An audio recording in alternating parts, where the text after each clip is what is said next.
Au pas tous, bien-aimés frères et sœurs. Donald Trump vient encore de s'illustrer. Il a sorti une liste des pays, de 43 pays, qui devraient soit ne plus avoir le droit de rentrer aux États-Unis, qu'il soit homme d'affaires, homme politique ou qui qu'il soit, et des pays qui vont subir certaines restrictions. Ensuite, une troisième liste, celle des pays qui ont reçu des injonctions de Donald Trump de pouvoir régler un certain nombre de problèmes au niveau interne avant qu'on puisse leur donner encore la possibilité à leurs hommes d'affaires et à leurs ressortissants de pouvoir obtenir le visa pour entrer aux États-Unis. Donc, dans ces trois catégories, vous avez au total 43 pays. Il y a 11 pays qui ne peuvent pas avoir le visa. C'est-à-dire que tu sois homme politique, que tu sois homme d'affaires, que tu sois citoyen ordinaire, tu n'as pas le droit de rentrer aux États-Unis. On n'a pas le droit de vous donner le visa pour rentrer aux États-Unis. Parmi ces pays, vous avez bien sûr des pays africains comme le Soudan, la Somalie, la Libye, et puis bien d'autres comme l'Afghanistan et autres. Mais en ce qui concerne les pays africains, il y a 3 pays africains qui sont dans cette liste. Alors, maintenant, vous avez une deuxième liste, qui est celle des pays où il y a une restriction. On interdit le visa aux hommes ordinaires, mais on autorise les visas aux hommes d'affaires. Ces pays-là, vous avez encore des Africains. Vous avez la Sierra Leone, le Soudan du Sud, vous avez l'Érythrée. Mais vous avez aussi Haïti. On considère tout ça, c'est l'Afrique, parce que ce sont des pays peuplés par des Noirs. Alors, dans l'autre liste, alors la liste jaune, ceux à qui Donald Trump donne des leçons de démocratie, de bonne gestion, de ceci, de cela. C'est vrai, ça ne marche pas dans nos pays, je comprends bien. Et les leçons qu'il donne parmi ces pays, vous avez le Congo-Brazzaville, mon pays, vous avez la Guinée équatoriale, la Gambie, le Mali, le Burkina Faso, le Libéria, l'Angola, le Bénin, le Cameroun, le Tchad, la RDC, qui est en train de signer des accords avec eux, la RDC aussi, le Malawi, le Zimbabwe, la Mauritanie, le Cap-Vert et Sao Tomé et Principe. Donc, sur tous les 43 pays, donc, dans le monde, il y a 193 pays reconnus par les Nations Unies. Sur les 43 pays, nous avons 1, 2, 3, 4, 5, 6, 7, 8, 9, 10, 11, 12, 13, 14, 15, 16, 17, 18, 19, 20, 21, 22. Vous avez au moins 22 pays africains. Sur les 43 pays, vous avez 22 pays africains dans cette liste. Elle va sortir bientôt. Alors, ça m'amène à une petite réflexion. Sur 193 pays, vous avez 22 pays africains. Et quand vous regardez les pays qui ne sont pas non africains, vous allez voir que c'est des pays qui ont des conflits avec les États-Unis d'Amérique. Donc vous avez Cuba, Corée du Nord, Afghanistan, Syrie et autres, tous ces pays-là. Russie même, et donc parmi les pays à restriction. Les hommes d'affaires russes peuvent venir faire les affaires aux États-Unis, mais ils n'ont pas, les Russes eux-mêmes n'ont pas le droit de venir aux États-Unis. Si vous avez la moitié, plus de la moitié de ces pays, ce sont des pays africains, c'est que ce texte-là, ça vise l'Afrique. Les amis. C'est ça que, c'est pour ça que moi j'ai choisi de vous parler de ce sujet. Les amis, sur 193 pays, il y a 43 qui sont punis. Parmi les 43, plus de la moitié, ce sont des pays africains. Si on compte aussi Haïti, c'est encore plus. Alors, qu'est-ce que ça nous amène comme réflexion? qu'est-ce qu'on peut comprendre là? C'est que les États-Unis sont en train de fermer la porte aux Africains. Vous comprenez?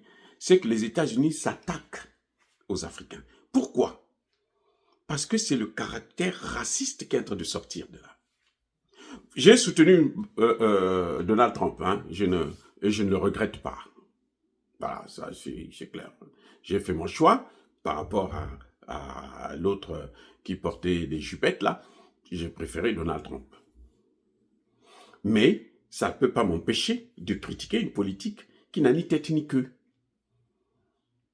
Parce que quand vous mettez tous ces pays-là, l'Américain ordinaire, quand il voit ça, cette liste, il se dit, mais les Africains, là, ils ne sont pas des gens sérieux, ce ne sont pas des gens normaux.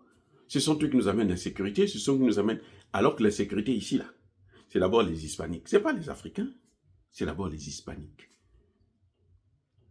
Et puis eux-mêmes, les Occidentaux, le seul avantage, c'est que les Occidentaux, quand vous arrivez devant le juge, rares sont ceux qui sont punis sévèrement. On doit trouver des circonstances atténuantes. Il peut continuer à rester là, hein, il ne va pas en prison. Et quand c'est un noir, c'est la moindre des choses, c'est la prison. Et la prison, là, ça te détruit complètement. Après ça, tu n'arrives plus à t'en sortir. Donc, vous voyez comment les gens manipulent. Ils manipulent un peuple. On est en train de montrer au peuple américain que les Africains, ce n'est pas des gens. Ce n'est pas des gens. Parce que tous ces pays-là, ce n'est pas eux qui viennent faire la pagaille ici. Hein. Les Africains ne font pas, ils ne sont pas dans des histoires compliquées ici aux États-Unis. Non, c'est rare. Nous avons quelques-uns, mais quand on essaie de regarder les statistiques, non, c'est pas assez. Sauf que lorsque c'est un Africain, bien sûr, on fait plus de tapage pour montrer ce que nous sommes, que non, c'est irrécupérable. Vous voyez, ceux qu'on massacre ici, c'est quoi? C'est pas les Noirs américains, là, que les policiers tuent comme des oiseaux.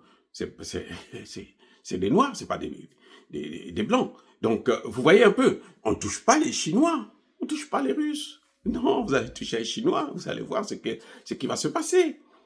Vous voyez, donc, et Donald Trump est en train de montrer, en fait, son vrai visage avec celui que vous avez. C'est pour ça que vous n'êtes pas surpris de voir sa réaction face au projet des terres en Afrique du Sud. Alors que c'est pas Ramaphosa qui a mis en place ce projet. Hein. Non, ce projet, c'est depuis Mandela. Mandela lui-même n'a pas eu assez de temps pour mettre ça en pratique. C'est ce que l'autre Ramaphosa est en train de mettre en œuvre. Mais vous voyez quand même, Donald Trump n'est pas content. Vous voyez que Elon Musk, qui est africain, qui est né en Afrique du Sud, lui aussi n'est pas content. C'est ça le racisme. Ça, la nouvelle forme, la nouvelle formule, c'est comme ça. C'est-à-dire que si vous n'êtes pas intelligent, vous ne pouvez pas comprendre ce qui est en train de se passer. C'est ça le racisme. C'est ça. On est en train de donner tout, on doit toujours donner une mauvaise image des Noirs. Vous voyez, on prend Haïti. Haïti, aujourd'hui, est livré aux gangs. Mais qui est à l'origine de ça? Ce sont bien les Américains. Il n'y a pas une seule guerre en Afrique, là, où il n'y a pas d'Américains. Quels sont les gens qui sont en train de vouloir déstabiliser, balkaniser la RDC? Mais ce sont les Américains. C'est Bill Clinton qui a mis en place cette politique.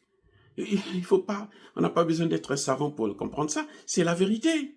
Ça a toujours été ça. C'est connu de tout le monde. Quiconque est sérieux sait que non, c'est la vérité. Oui, mais on doit toujours donner une mauvaise image. Dans la liste, là, il y a même la RDC. On doit donner une mauvaise image. Ce sont eux qui sont... La RDC pouvait être stable. Même si on serait dans la misère, mais on serait tranquille. Mobutu était un dictateur, mais on vivait bien avec Mobutu. En tout cas, dans la paix.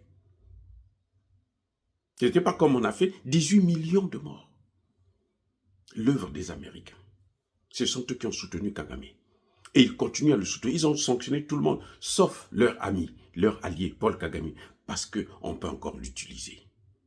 Et c'est pour ça que je rappelle encore au président Tshisekedi, il est temps de réformer cette putain d'armée de merde que vous avez, cette administration corrompue jusqu'à la moelle épinière.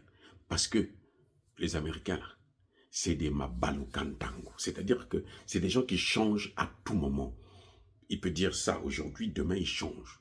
Les engagements des Américains, ça n'engage que celui qui les signe. Et pour combien de temps? Point d'interrogation. Pourquoi on est arrivé dans cette guerre en Russie, en Ukraine? C'est parce que les Américains n'avaient pas respecté le principe qu'ils avaient, l'engagement qu'ils avaient pris devant Gorbatchev de ne pas élargir l'OTAN. Et ce sont les Américains qui ont élargi l'OTAN. La première des choses, c'était ça qu'ils ont pu faire. Vous voyez? Donc, Tshisekedi, il est temps de prendre déjà des responsabilités pour mettre tous les moyens afin de réformer cette armée et cette administration pourrie. Soyez bénis, abondamment bénis par le Dieu de Kémit et par nos ancêtres angélisés. Vive l'Afrique éternelle, j'ai dit et j'assume.